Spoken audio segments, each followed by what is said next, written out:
Okay. And let me just pull this up and we'll get started. Is everyone good to get started? Okay. Hi, everyone.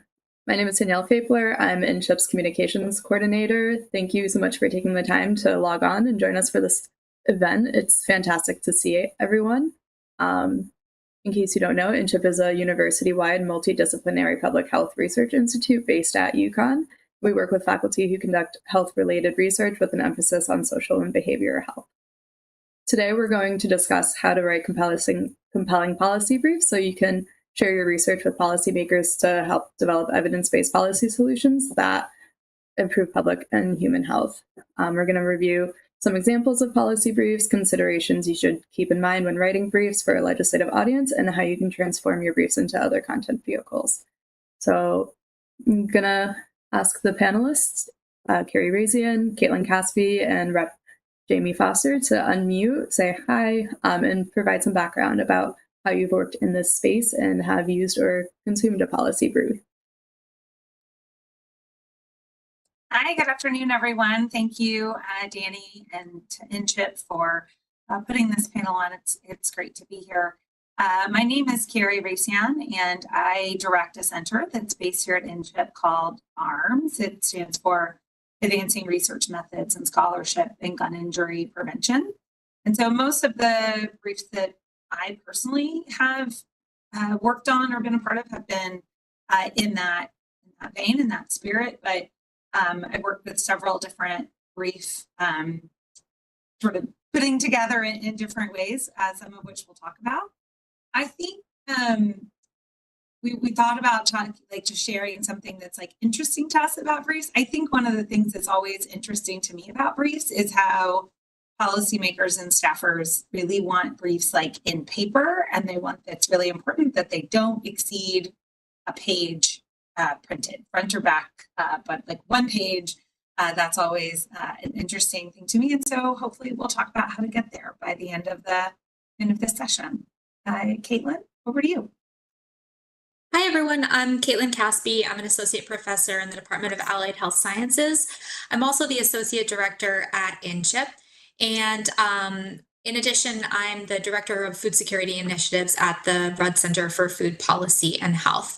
And so part of what brings me here today is my experience last year presenting at the Moving Beyond Implications conference that Representative Foster and Dr. Raissian were so instrumental in organizing last year, and discussing the implications of my research regarding food insecurity and supports like the child tax credit.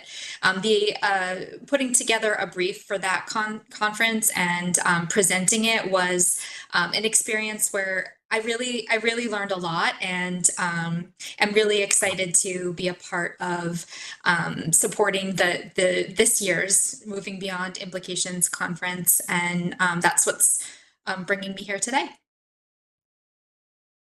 So I'll turn it over to you, Rep. Foster. Hey, everybody. For those of you who don't know me, I am a very proud alumni of the UConn College of Ag Health Natural Resources and former InCHIP associate. So I'm really happy to be here and living in all that nostalgia. But in addition to being a current research scientist at the Yale Griffin Prevention Research Center, I am a legislator. And I'm the only research scientist in the Connecticut General Assembly, so I can say that I have produced research and policy briefs, and I've also consumed them. And I am really looking forward to talking about it. And I just want to tell you my fun fact. I have props. This is 1 day's worth of mail as a state representative. And so when Kerri talks about that 1-page consumption, this is why. And I have an example I'll just show you of a policy initiative that was shared with me. It's blurred so you can't see it, but it's 16 pages, size 8 font. And it's going to be really hard for me to sift through that as a research scientist who cares about what this other scientist sent to me.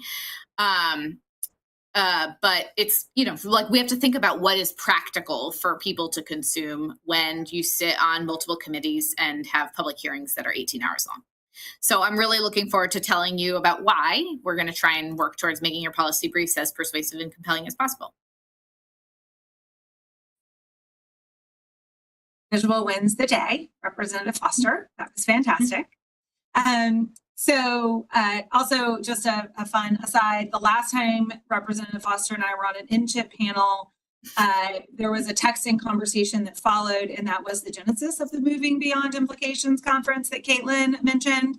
Well, prior to this panel, I told her no new conferences after this, but we will be continuing Moving Beyond. We'll talk about that more at the end of the panel, and Danny will send out some links. So if you're not sure what Moving Beyond is, don't worry. We will tell you all about it by the end, and we hope that you will join us. It will be December 12th at 12. So very easy to remember in the Legislative Office building. Okay, well, let's dive into today's content. I was asked to just sort of start with defining, what is a policy brief and why is it an important tool? And honestly, like a policy brief can take lots of different shapes and forms. So, there's not just necessarily one size or one way to define this. So please keep that in mind. But I think generally there are, a couple of different kinds of policy briefs. There might be one that summarizes one particular paper, and you're trying to make that particular paper more readable and maybe connect what you found in the paper to a tangible policy, right? But you're really summarizing a paper or a study. Those frankly are the most common kinds of briefs that I write. Or it might be providing sort of overarching context about evidence that might draw on your work, might draw on the work of others around a particular policy type. We'll see an example of that today. Or it can be a brief that provides evidence about a particular bill or piece of legislation that a policymaker is considering or needs to implement, or somewhere in the policymaking process, which is both like cyclical and iterative and forwards and backwards and all around. So like the policy process is not linear, I think, is one takeaway, and a policy brief can try to intersect, add evidence, inject conversation at any point in those policy points. Briefs are important for the visual. Dr. Representative, you're both. Dr. Representative Foster already shared, because they are a way to communicate really dense material in a just short, succinct kind of way. It is the elevator pitch of your paper. Like, you can think about it that way. And it is meant to make dense material accessible. So do not also make it dense. We already have the dense thing. We have your papers. So this is the time to make it readable, digestible, short, highlight the things. You can cut out that section that reviewer 2 made you put in that you don't like. This is the time to get rid of that section and really just highlight what you want the policymaker to know or you think is critical for them to know. Again, my briefs have been more summative. They live on our website. I think there are going to be lots of ways to get policy briefs to policymakers. Some are, aligning yourself with organizations like InCHIP and making sure that, Danielle knows about your policy brief and she can send it out into the wild and get it there. Sometimes it's connecting with folks like Representative Foster and emailing them directly. Sometimes it might be if you have a meeting with a representative or a staffer. I got to say, especially at the federal level, most of my meetings are with staffers, and that's great. So you're not always meeting with the policymaker. So when we talk about meeting with a policymaker, it might mean policymaker or a member of their staff. Both are fantastic. Both are important to getting the information where it needs to be. But it could be email. It could be bringing a physical copy to a meeting that you set up with those folks. Those are like what I think of as like fairly active ways to disseminate your policy brief. I also link them on my CV. So right underneath the paper, which is paywalled most of the time, I'll also include a link to the article brief, right? So if a policymaker is on my CV for some reason, maybe I don't know if that's happened, but if they're there and the paper is paywalled for them, we all know that's a huge problem. Briefs can help address that problem.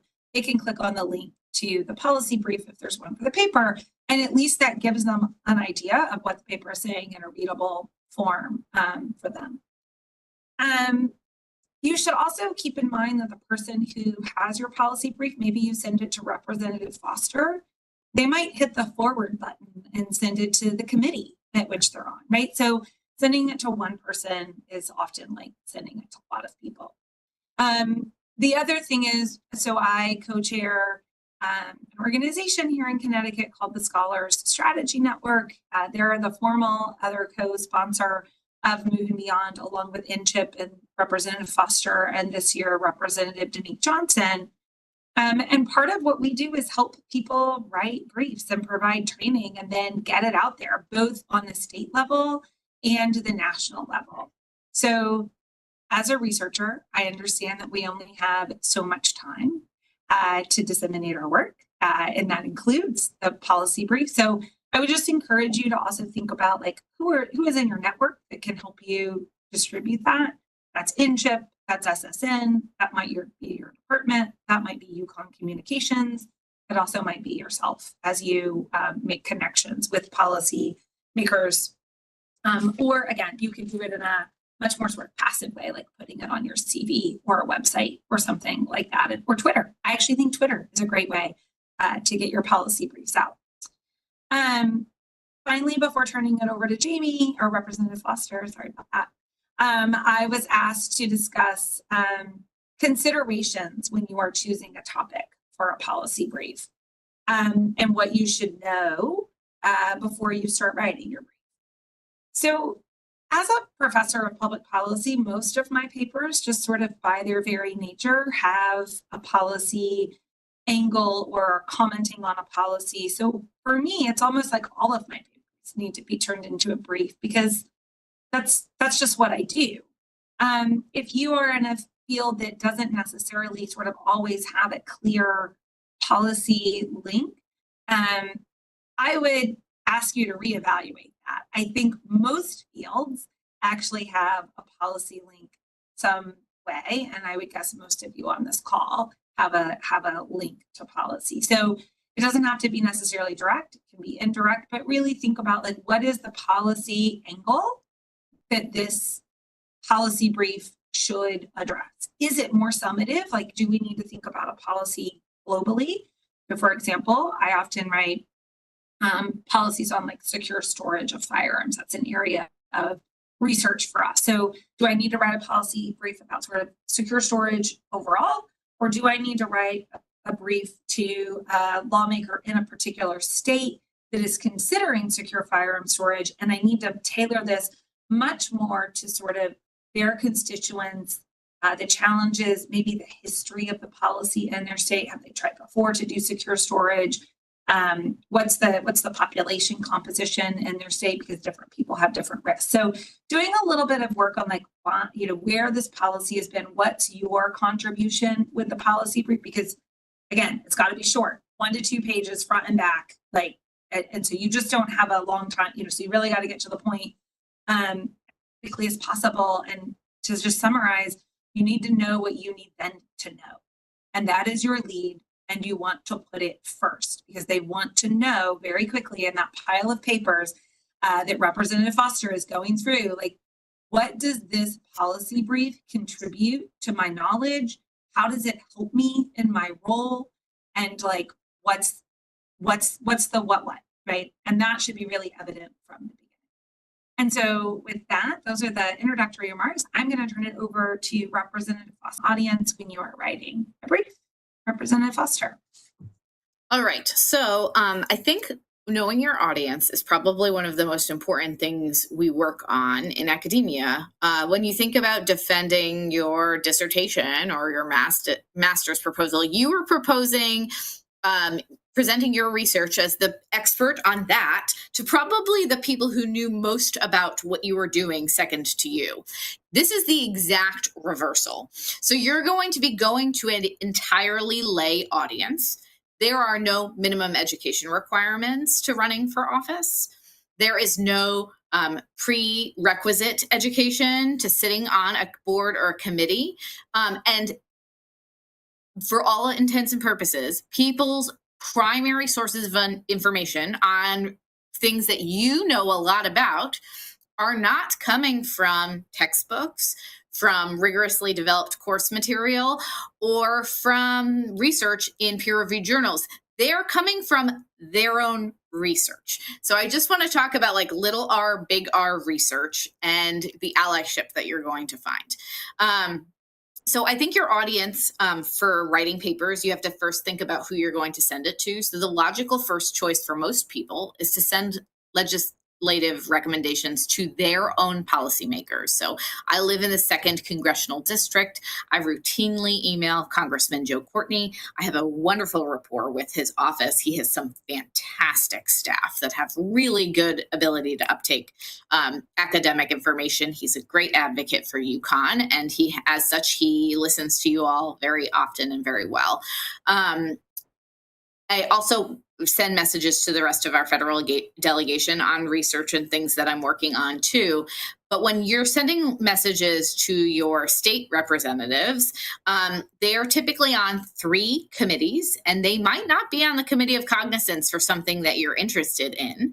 And so you can also consider, as a preeminent expert in your field, emailing the chair of a committee or members of a committee that might be looking into your issues. So I'm going to tell you an example of what this might be. So if we're talking about tobacco cessation, that might go through the Department of Consumer Protection. That'll go through the General Law Committee, or it might go through the Public Health Committee. And then you would send it to the members of the Public Health Committee, depending on the policy lever that you wanted legislators to act on. But what I would say is, if you don't know what Committee of Cognizance is relevant, you can go and look at sample legislation on agendas from most recent meetings and sort of get a feel for what's happening. And all of that's publicly available information. And when possible, not during election time, but after an election time, I'm happy to talk to folks about, your research and connecting you to resources to try and help find out what's important to you. But when you think about your audience, you should be thinking about them as lay. I want to talk a little bit about the composition of my colleagues on committees right now. The legislature is a part-time job. Most of us have full-time other jobs. So I'm a research scientist in my other hat. I have a lot of colleagues who are real estate agents, a lot of colleagues who are attorneys. I have colleagues who were advocates for advocacy nonprofit organizations before running for office. And I have colleagues who worked in this building as legislative aides and then ran for office. And there's really a whole big spectrum of how people ended up in this building. And so you really should consider that when you're sending a policy brief to a legislator, they have pre-existing ideas, but you should assume that they don't have a formal education on the topic that you're talking about. I would also say you should research their previously taken votes on issues that are aligned with yours. So I would imagine if Kerri was sending a letter to members of the Judiciary Committee, she might tailor her letters to people who voted in support of gun control legislation and those who voted against it. Not that the information should be different and she should be telling information with a bias to one or the other, but she might want to focus on different components of the legislation, given people's really strong, deeply held beliefs that guide the way that they vote on legislation. So I think that's important. And I also think that when you're writing briefs, you should really think about the amount of time it takes for someone to consume this. So people tell me this all the time. My campaign mail material, they look at it, and then by the time they reach their recycling bin at home, they're done reading it. So I spend hundreds of hours producing something that someone looks at for on average 30 seconds. That's a campaign mailer. I'm sure you all are getting lots in your inboxes. But I don't know what to do with this document that is a policy brief that someone sent to me. It's actually not even numbered. And it is 12 pages and it's size 8 font. So it is a topic I'm interested. I'm actually the vice chair of the Committee of Cognizance that this came from. It's coming from an academic. And since I opened it for the first time and then said, I do not have time to go through this right now, I don't even know if it's in the right order anymore. It wasn't stapled even in order. And I think that matters. So I think I am going to try and sift through this and figure out what I can learn from here. But I probably will not read this whole thing from start to end. And I am interested in why this person decided to send me this information. I think most other legislators will not. And a 2-page research brief is only going to be read if it is attention grabbing in the beginning. And so the things that I think you should include that are sometimes not initially included in a lot of these research briefs is when you have mixed methodological research and you can contextualize your data in something that people feel connection to. So you have a quote that might grab attention, a picture or an infographic that'll grab attention at the beginning. The numbers are not the attention grabber. The findings with statistical significance that you're really excited because it has impact for publication, that is not what's attention grabbing to legislators. They want the things that they connect with emotionally. And so I think that that should be what's front and center and top of mind and bold on what you're sending out.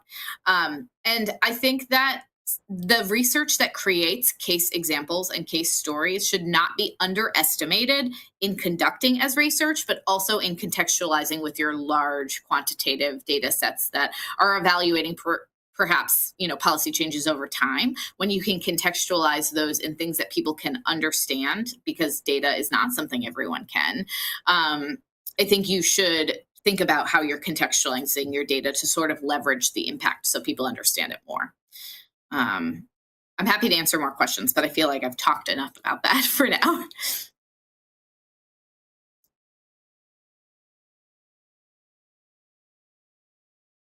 think am I transferring it to Kristen? Yeah. Caitlin, sorry. We're over to Caitlin, and Caitlin, I'll put up your slide. Okay, great. Yeah. So thank you so much, Representative Foster. I think you're really so nicely straddling the academic training that you received with the policy world that you're inhabiting these days.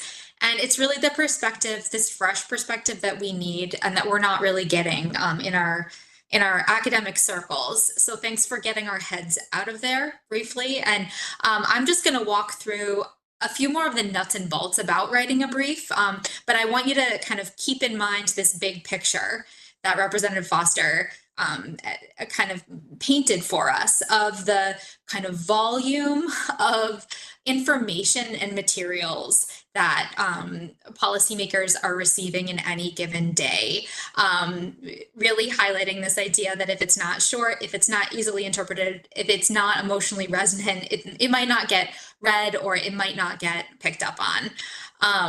And this idea of kind of preconceived notions of policymakers and the other information that they might be receiving, right? So your brief has to stand out against all of that. So as kind of an overarching outline, and we'll send out all of these slides and anything that we show here today, you'll get, and you might even get a few other resources wrapping up nicely in a bow the things that some of the key points that we made today, to walk through how we might approach writing a brief. And remember, this is short, all of this takes place within 1 page or 2 pages tops. So you're going to start off with a values-based introduction. This is the hook. This is, if it's not catchy, it might not get read past this point. So it really has to be resonant with the underlying values of the person you're sending it to. It's making the case quickly that they should care about this issue. And this is where it's important to know your legislators and what their values and sort of preconceived notions might be. Or maybe you're addressing an issue that is a pretty widely held value. For example, child health or something that's kind of easy to make the case for.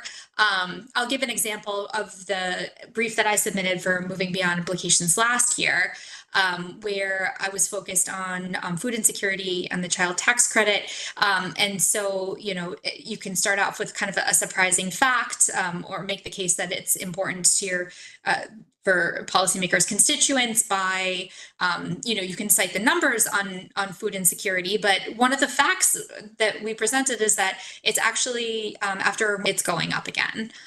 And so after you've sort of presented maybe one kind of key message or key fact that taps into kind of the values-based sort of issue, you might want to point out or make the connection to other kinds of consequences, like health consequences, the detrimental effects of food insecurity on children, and then present a little bit more about the context.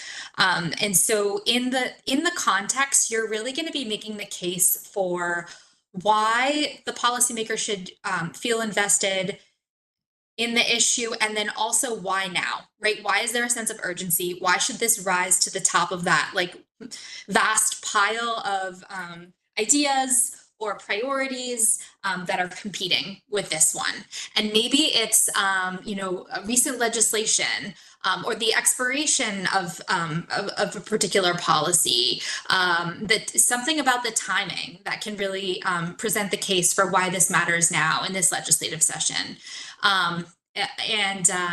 So in the case of the child tax credit and food insecurity, the timing is really a sort of a critical component of the context. So there were all of these funds that were sort of poured into a lot of different areas and programs during the COVID-19 pandemic. There were ARPA funds, and those were available for a number of years, and they are drying up. There's kind of a sea change happening now with supports that people are having. There's also, inflation that is driving up costs of food and housing. And therefore, there's an urgent need to act now to prevent this further rise in food insecurity. And then another piece of context might be kind of where the state stands, for example, if you're talking to state legislators about where the state stands in relation to other regional states or other, the context kind of situated outside of the state of Connecticut. Maybe Connecticut isn't doing as well as, other states in the area and could be doing better, pointing those things out, which also point to this sense of urgency and why the audience should feel invested. Then moving towards proposing solutions, right? Like this is where you can really, your research can shine and your research can point to the path forward.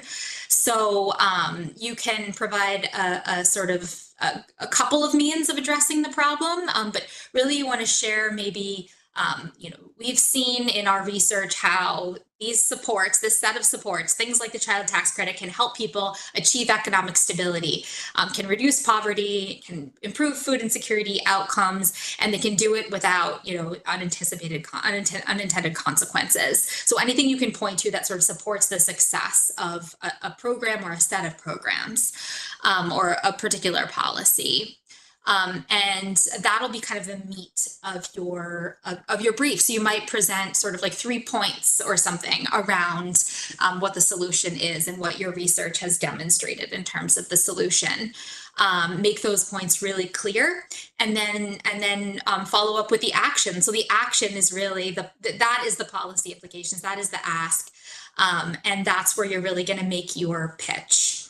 And I think that's also where knowing kind of where the kind of history of the policy conversation as much as possible is really important. We can talk about that a little bit more. I'd be curious to get Representative Foster to say a little bit more about that, but kind of understanding whether or not you are asking for introducing new legislation or kind of modifying an existing program, or maybe there's implementation problems that need to be fixed or enforcement problems that need to be fixed. So exactly, the ask has to be specific, and this is where you're getting into the specifics of it.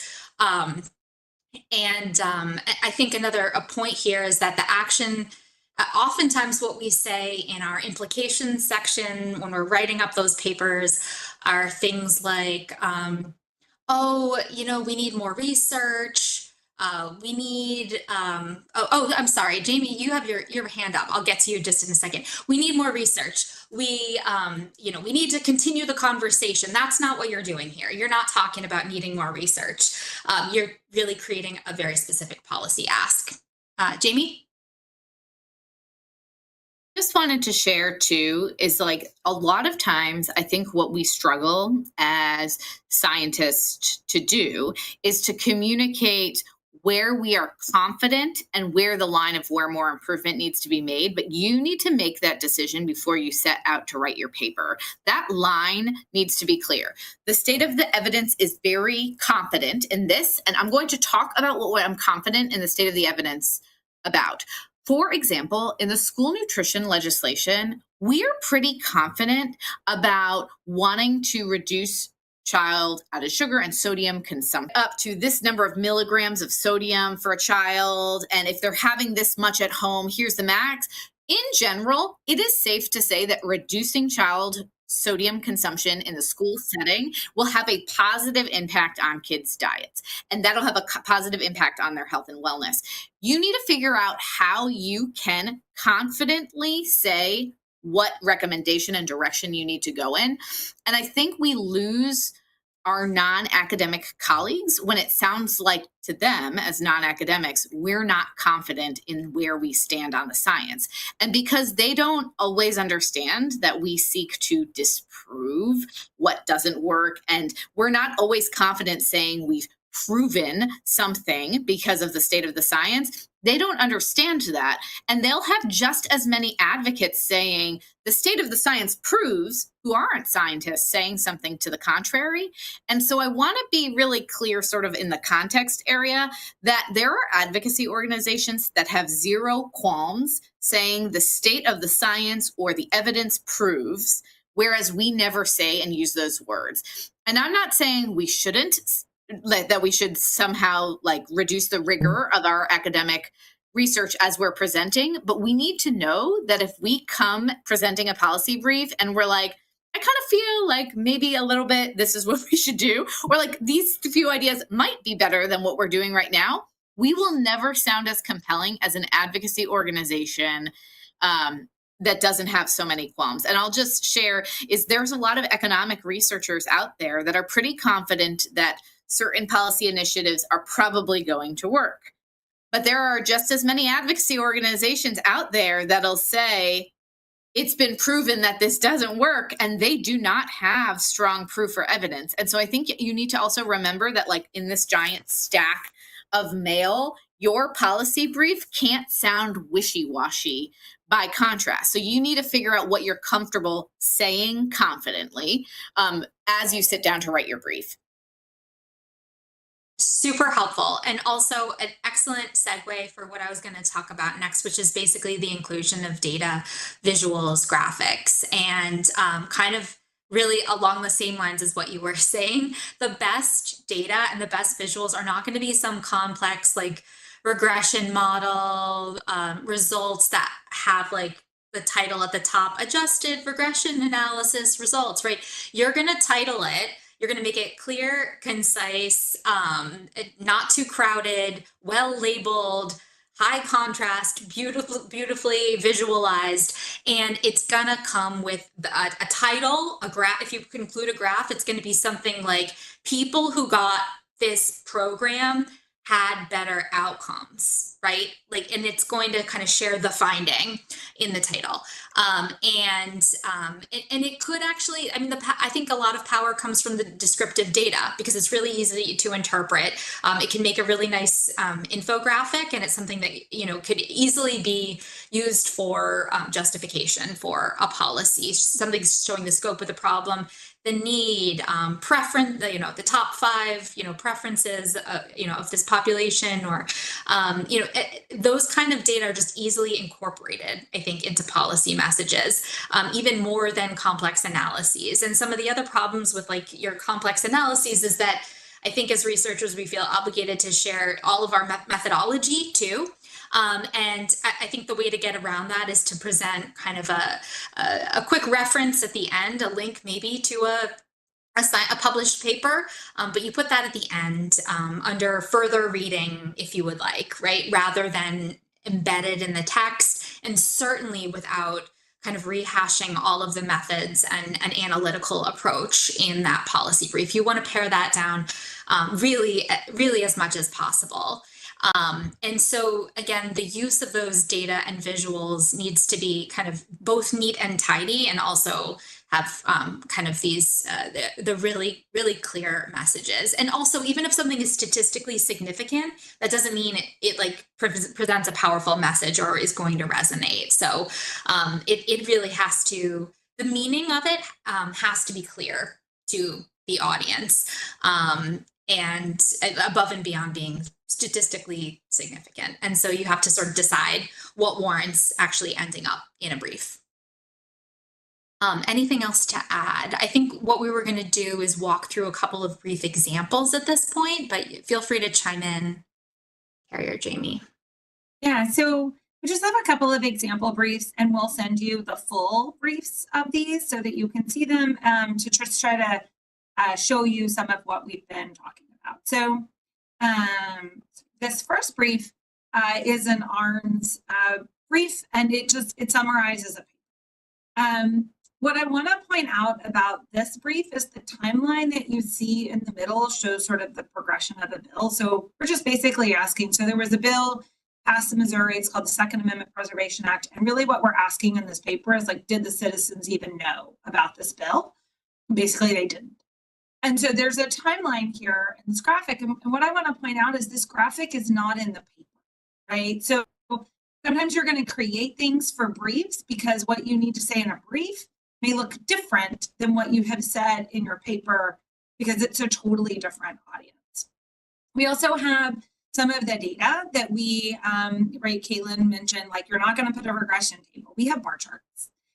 There are also bar charts in the paper, it turns out, but there are regression tables too. And so, again, they have a heading.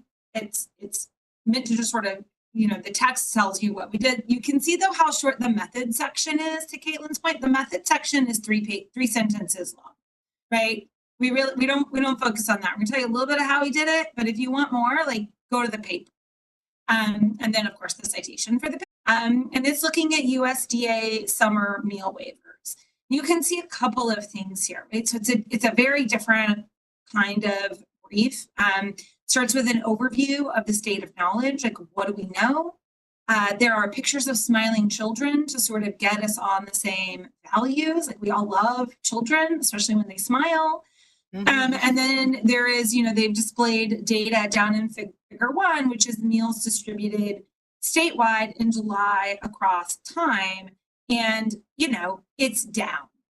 Like you can see that it went up and now it's down, right?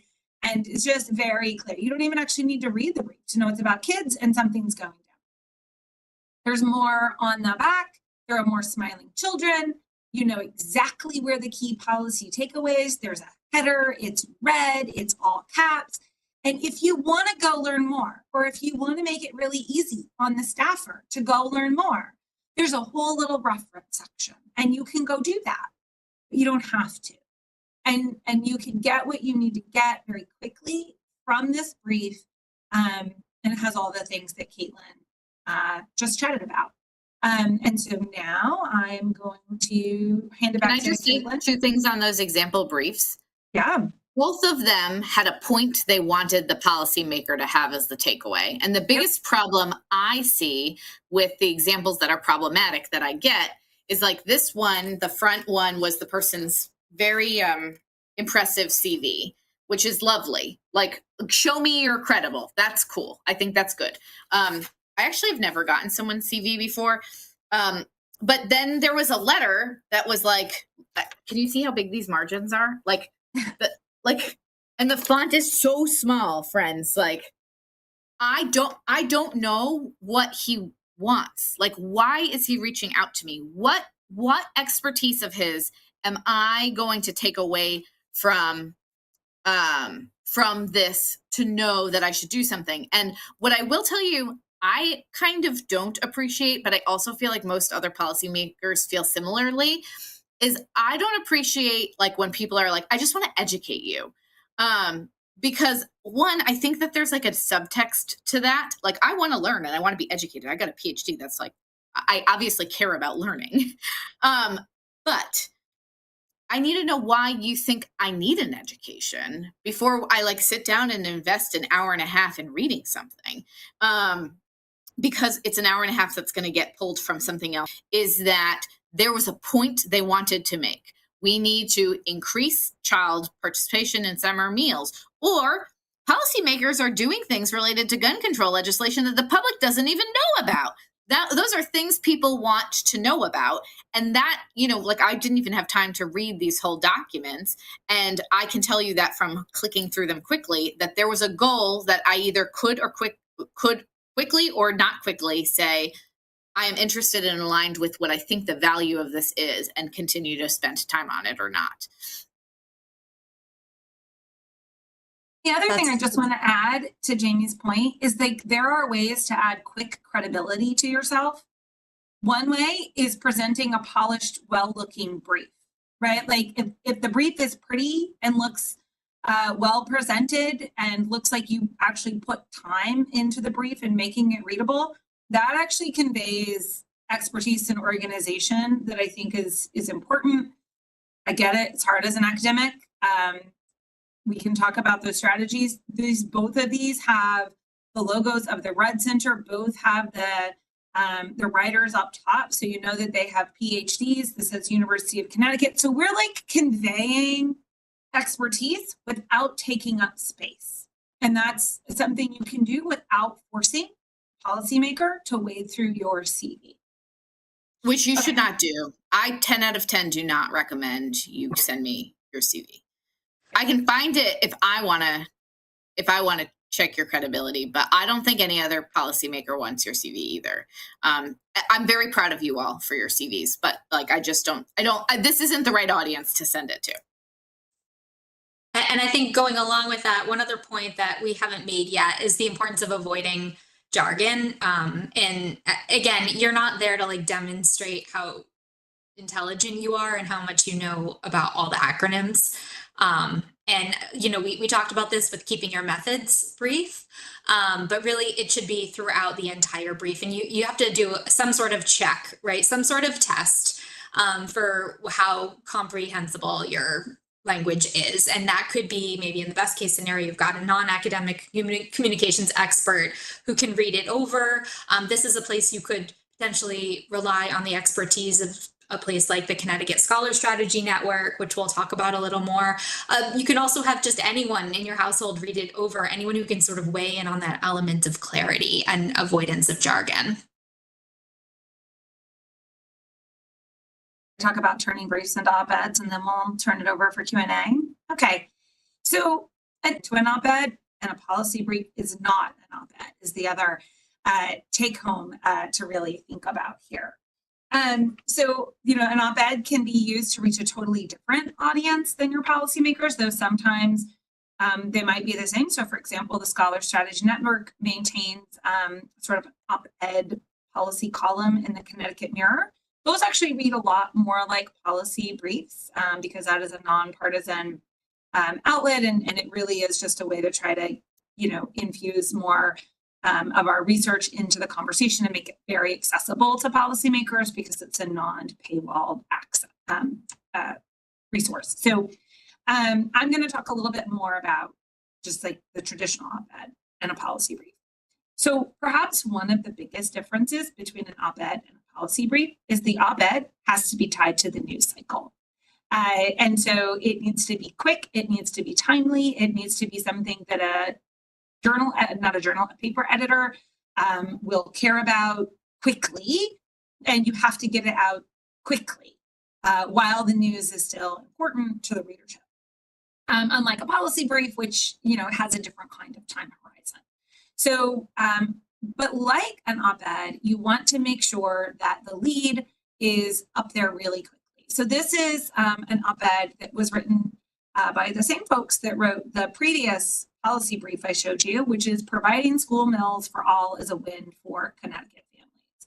And what they do very early on is they put the lead right up there. Like, it's the number one thing when I read an op-ed, the lead is not in the front. So both the policy brief and the op-ed, the lead needs to be front and center. But for the op-ed, you want to tie it to something in the news. What they tie it to is there is policy legislation, and when they wrote this back in February 2023, going through the Connecticut General Assembly that was about provision of universal school meals for all students. And they were taking the work from their policy brief and turning it into an op-ed, which would have a much more sort of timely effect, right? So the policy brief in a lot of ways, so this, you can kind of see the content that comes from their policy brief, because it can be hard to just like sit down and turn on a dime and write out 800 words. Op-ed should be no more than 800 words, and put that out there. But this really aligns with the brief's content, right? They've reformatted it, but they don't have to go do additional research. And then at the end, the op-ed has a very directive tone. That may or may not work in a policy brief. It depends, like I said, on the kind of policy brief you're writing from the beginning. Is this summative? Is it about all sort of literature? Or is it really about like, no, policymaker, this is a path that you should take. So that, but in an op-ed, it should always be directive. The last thing I want to say, so this is an op-ed that my colleague Jennifer Deneen and I wrote in response to the Appalachia school shooting that happened earlier this school year. And again, it's an early lead. It was like at the end in the draft that we sent to Tom Breen. So Tom Breen is the university communications director. So as Caitlin said, we had it read by someone else. This is all information that has been in policy briefs before. There's all of this is sort of like stuff we've put out there in different ways. We just sort of did some copying and pasting and made it, packaged differently in response to something that had just happened. But initially we had this stuff about Georgia lower down, and Tom had us move it up because we were now, we had decided to target a Georgia audience. And so we really wanted to think about, it's just a copy and paste. And so a lot of times, some of the stuff Caitlin is talking about with your audience, it doesn't mean different words. It means putting them differently, or maybe changing them just ever slightly. Again, this is this like research here that we've linked to. That was straight from a policy brief. I mean, we changed the words a little bit to make it less jargony and so forth, but like it was straight from a policy brief. The only thing I would add is the tone in this op-ed is a little bit sort of punchier, if you will. You should only ever employ that kind of tone in an op-ed. I would say that's probably not what you want to put in a policy brief. So again, this is a way to sort of distinguish how we use policy briefs to create op-eds in a timely fashion, but also some of the key differences.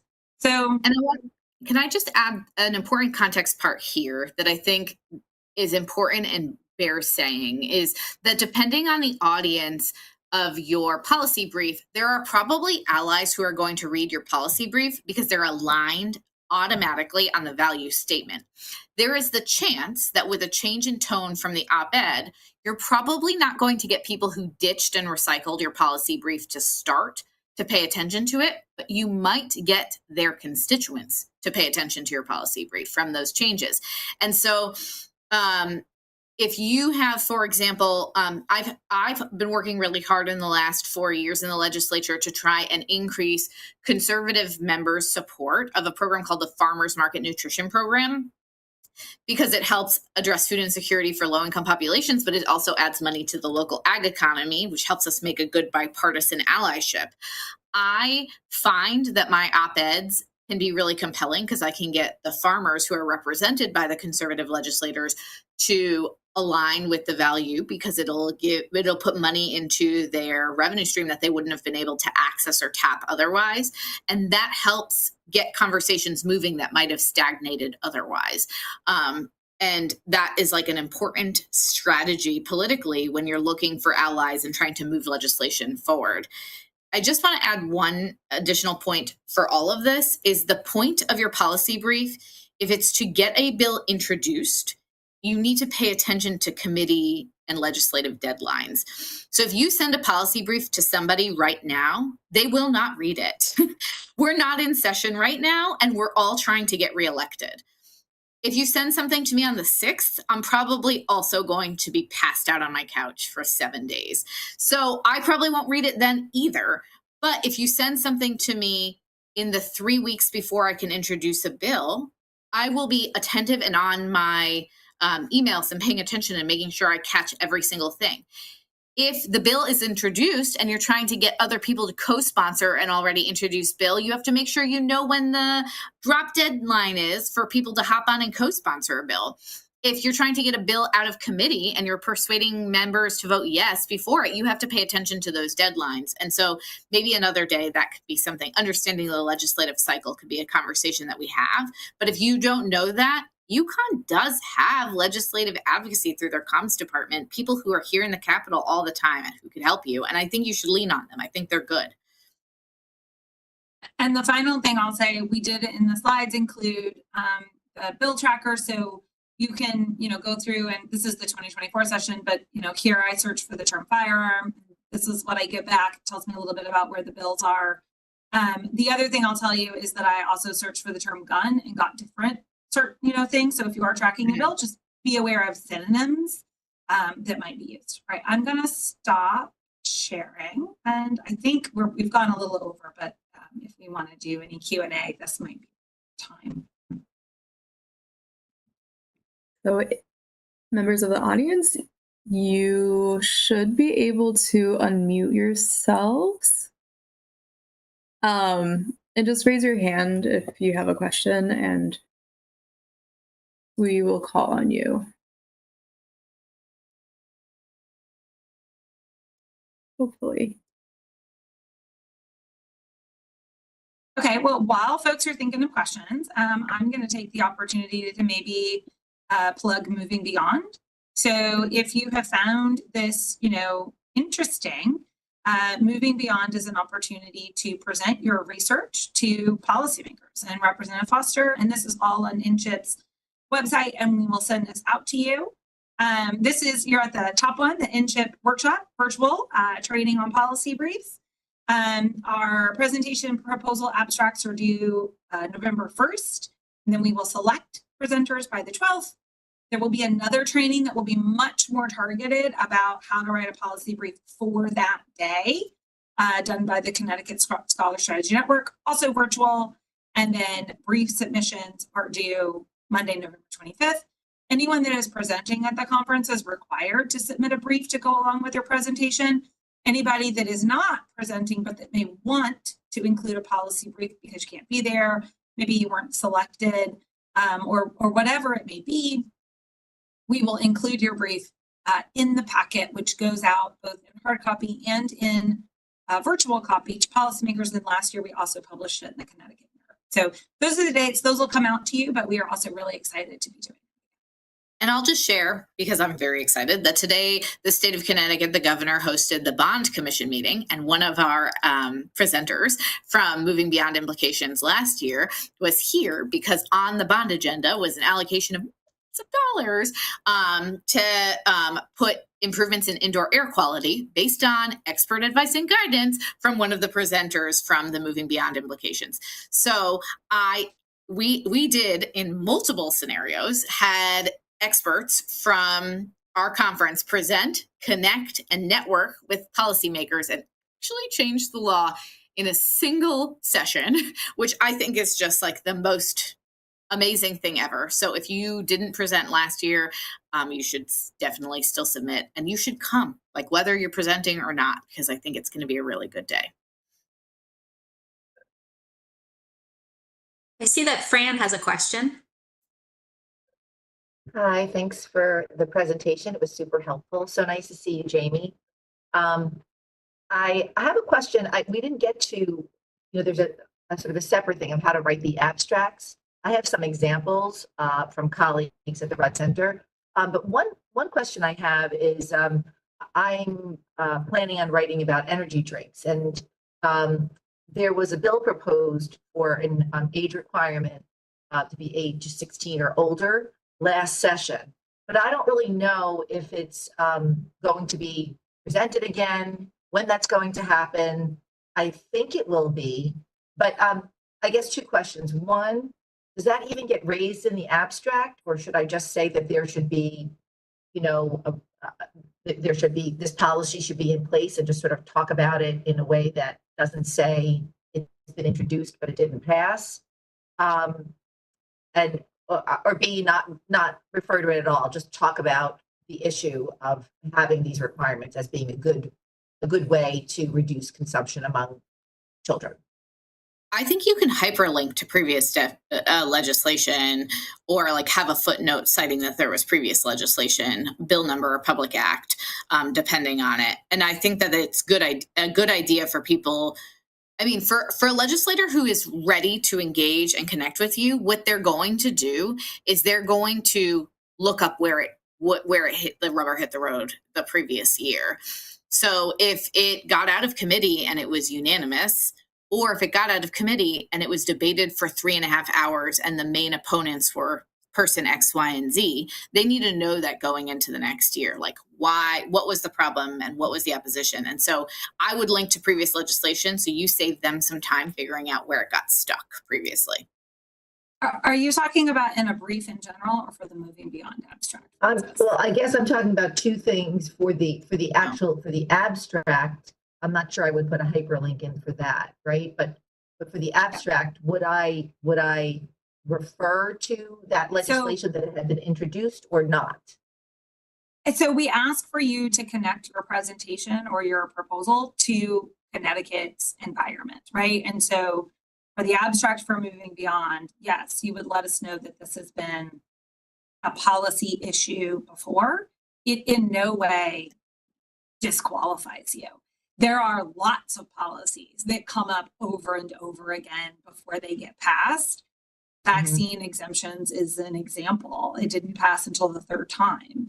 It's helpful for us to know that in advance so that Jaime and I can get the right people there to listen to the presentation and like know that in advance. But it's, I mean, I don't know how many bills get passed the first time they go into session, but like, I think it's like not all of them, like by a long way. So that's just how policy goes. Again, it's not, like I said, it's not iterative. It's not a cycle. There's a lot of backwards and forwardsing and whatever. So helpful to know so we can get the right people in the room for your presentation and sort of. Yeah, and meaning the right people, maybe the people who opposed it, because the people who are already on board are going to present it again because they thought it was a good idea. But the people who opposed it are the ones you want to get in the room. Is that correct? Always. I mean, maybe sometimes we invite anybody can be in the room. Yeah. Like, let me be clear. This is a public and open kind of event. I think it depends a little on the bill and what the opposition is. You only have 500 words though in that abstract. So, just let us know it's had a history and we'll take it from there.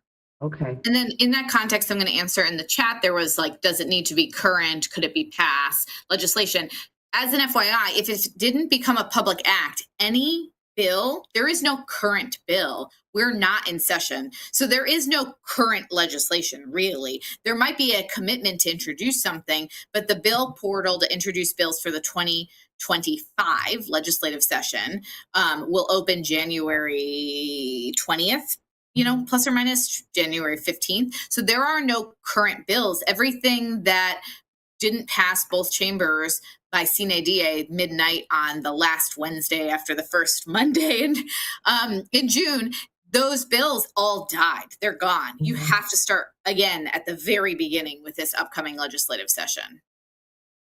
Okay. Yeah. And I understand that not as thoroughly as you do, but this has been raised multiple times, I think, in Connecticut, and it never passed. So I just wanted to know if I should acknowledge that.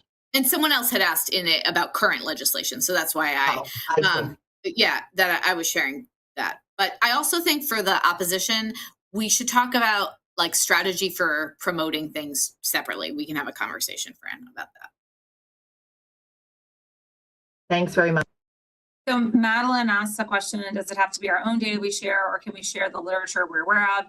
It can absolutely be literature that you're aware of. And so in the policy abstract this year, we opened it up to not just your own research, but sharing sort of a state of the knowledge. If you've contributed to that literature, I think that's probably important so that you're like in there and you can talk about that context as an expert. But absolutely, we're opening it up to sort of more summative, broad-based kinds of conversations. And Danny will share my contact information after this. I'm very happy to follow up with anyone about, how to make your submission more competitive or, questions or anything like that. Representative Foster is in the throes of an election. So my job is to rendezvous on the researcher side. So very happy to do that. But I'm so glad everyone's interested in asking. It's wonderful. Me too. I hope we have double the attendees of last year. It's going to be great. We had over 100 people last year, just to throw that out there, most of which stayed for the whole day. We do feed you throughout the day, and there's a reception at the end to reward you for your good works.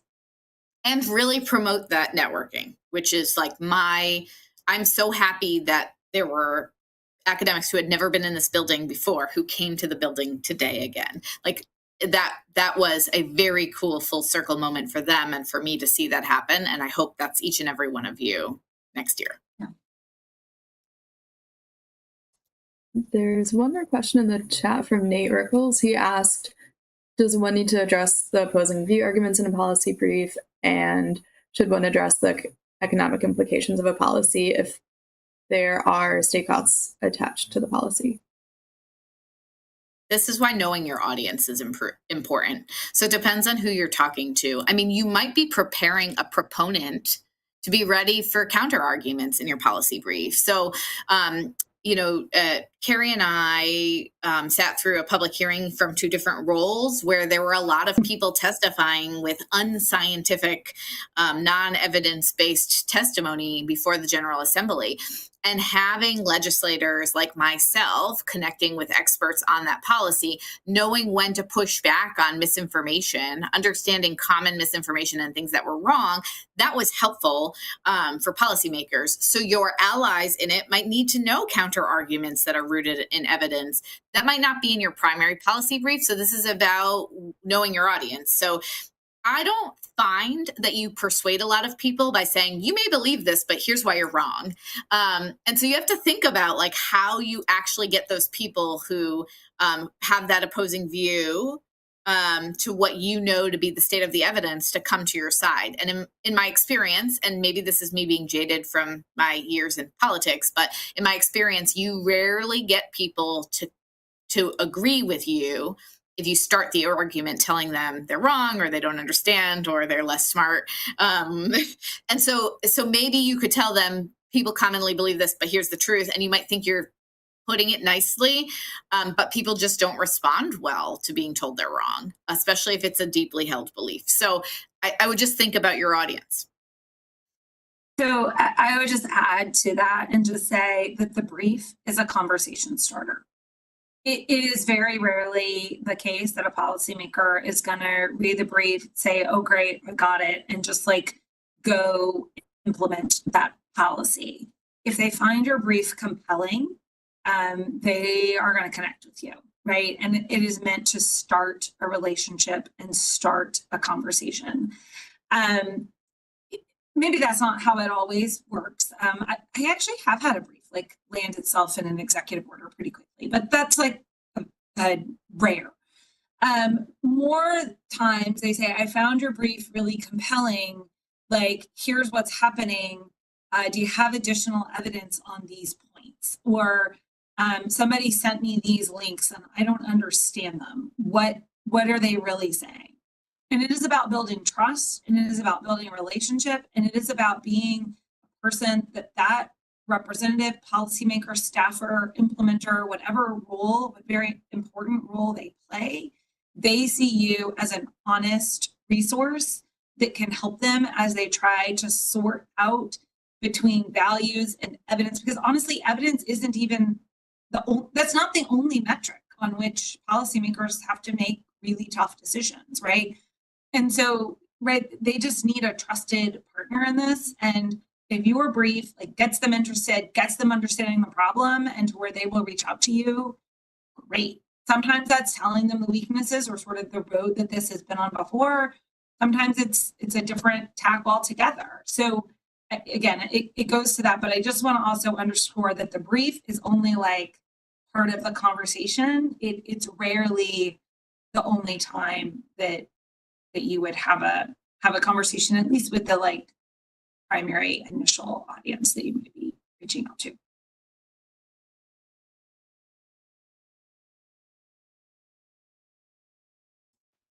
Thank you. Of course. All right, so we are actually over. Should be it unless there are any more questions, but thank you everyone for joining us. I'm gonna send you all of the resources, the slides mentioned in my follow-up email. We're also going to have a feedback survey. So if you have ideas for other trainings or comments about this, it would be lovely if you could share. And submit to Moving Beyond. November, be here before you know it. It's the day after Halloween, so you can even have your Halloween candy to help you power through. Thanks, Thank guys. you. That was really Thank you again. helpful. Bye, everybody. Appreciate it. Bye-bye. Bye.